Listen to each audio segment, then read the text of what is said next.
This goal here summarizes Chelsea's defensive problems that actually are going to carry on into the season.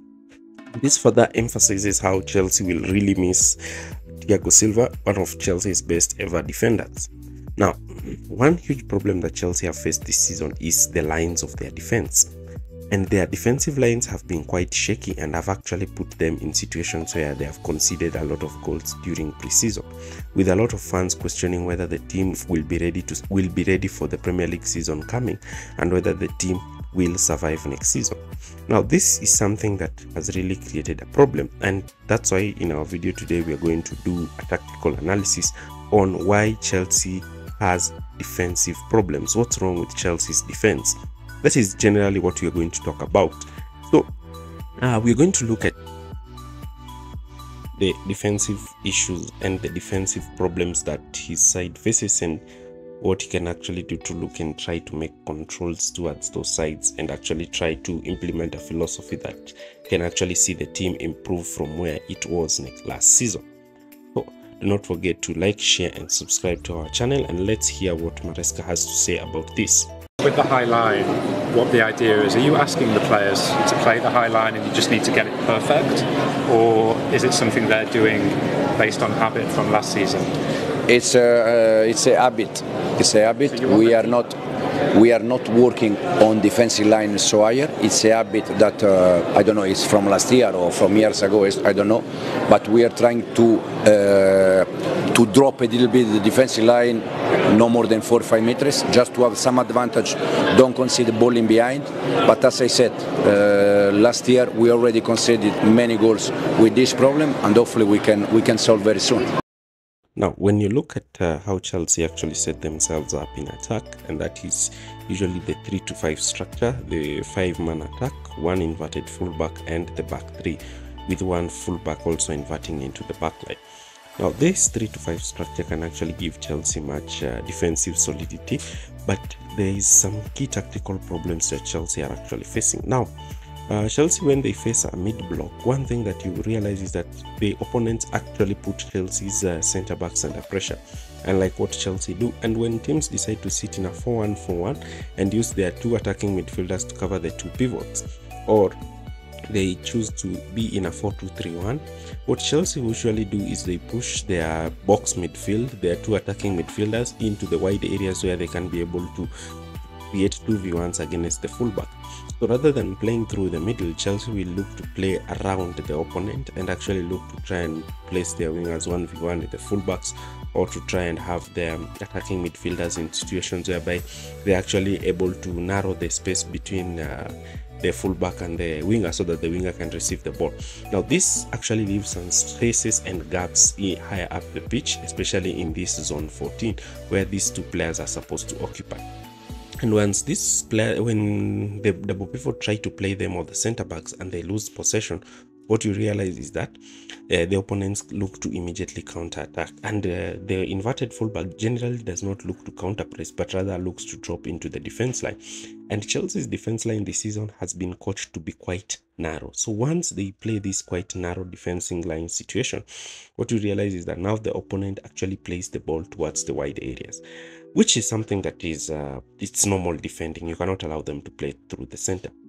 But now the problem is that when they play this ball towards the wide areas, the opponents actually move so fast, but Chelsea's midfield line does not move high up to try and cover.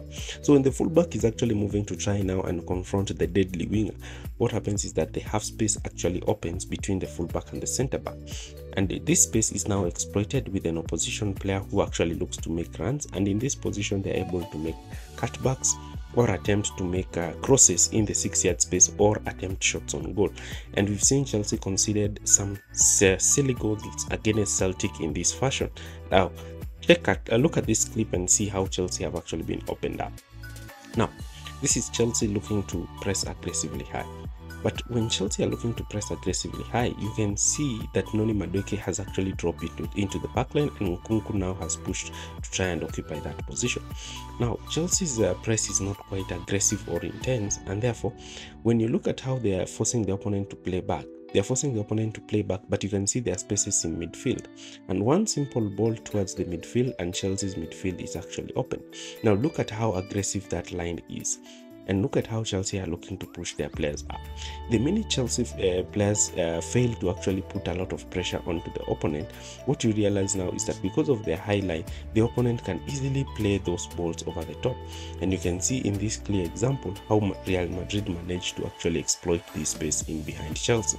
And this is how Real Madrid actually managed to score the first goal of the game. And this is something that Chelsea will really suffer with next season. Their defense line is really shaky. Now against Real Madrid, we saw Enzo Maresca move from his right wing position and actually drop into a back line so that they can give Chelsea a pseudo 5-man back line, because Maresca analyzed and saw the problems that Chelsea were actually facing in this kind of setup. Now because Enzo Maresca dropped into the back line, what we notice is that now Chelsea had a less player in the press high up the pitch, and even their counter attacks, they were much more focused down the left, where Raheem Sterling was the one who stayed out wide. And Enzo Fernandez used to receive the ball and actually look to play this ball to Raheem Sterling, who would look to counter from this position. And this is something that we saw time and time again against the game against Real Madrid. So you can see some few clips here. Chelsea have won the ball, and you can see now the ball is actually being looked to be played down the left wing for the runs of Sterling, because Sterling is the most advanced player.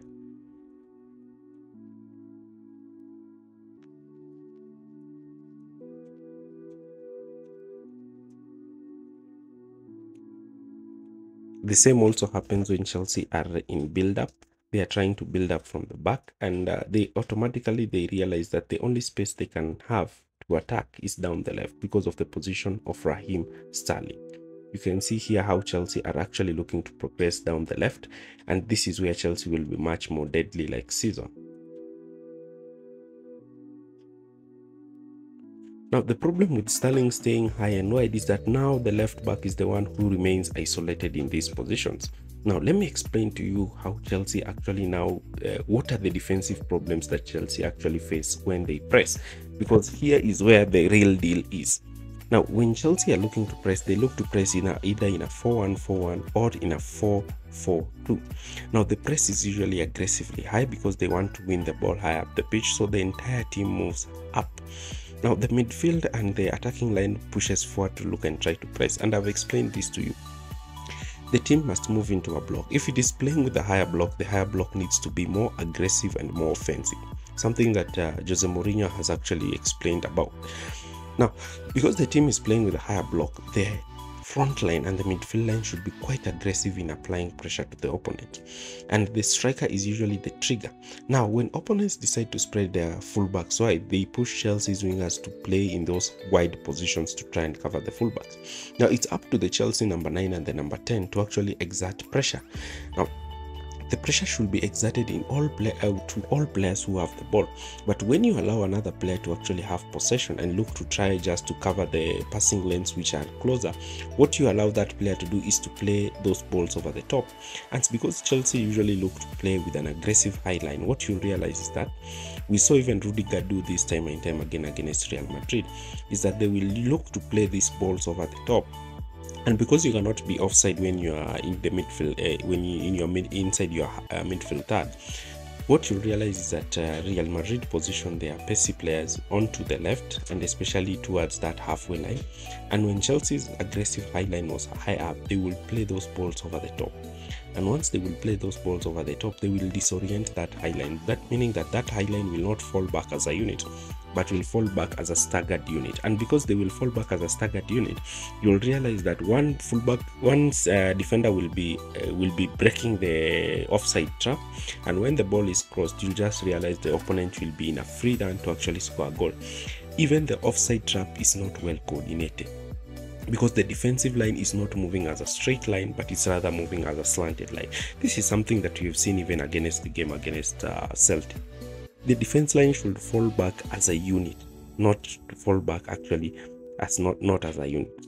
We saw this again when Chelsea looked to actually shift across to one side, because remember, if you're trying to play with an aggressive high block, then you need the offensive players to be more aggressive.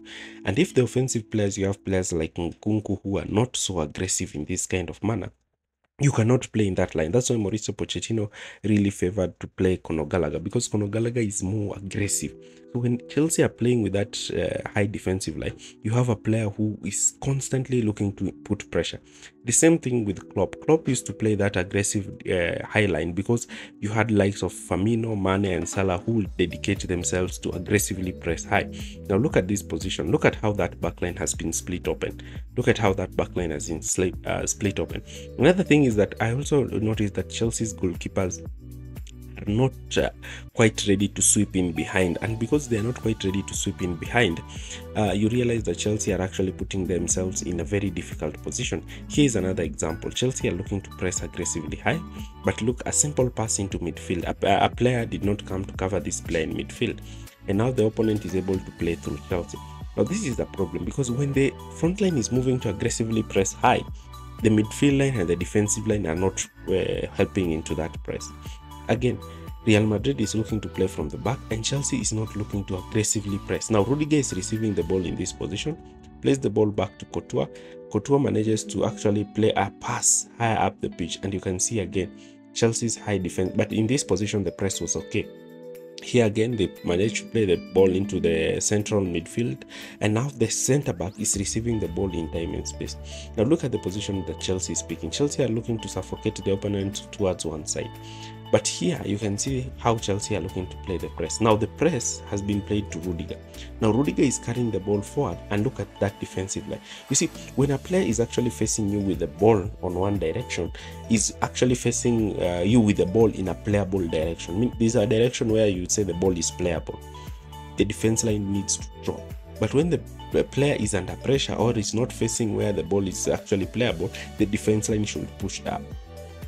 Now, these are slight tactical problems that Maresca needs to address, and he needs to address them quickly. The players need to understand when the opponent is actually looking to, when the opponent is carrying the ball and is looking forward and he does not have pressure, the defense line should drop to minimize that space in behind. When the opponent is under pressure or is facing facing backwards, meaning that he's not able to play a ball over the top, then the defense line should push high up so that they can support the press. But these are the patterns of coaching and the patterns of play that Maresca needs to instill into this team. The question is, will Chelsea actually manage to sort their defensive problems at the beginning of the season? Or will Chelsea suffer the first 10 games of the season by conceding cheap and silly goals because they are unable to actually sort out their defensive line? This is something that we'll be looking to try and look at. Thanks for watching, and see you in the next video.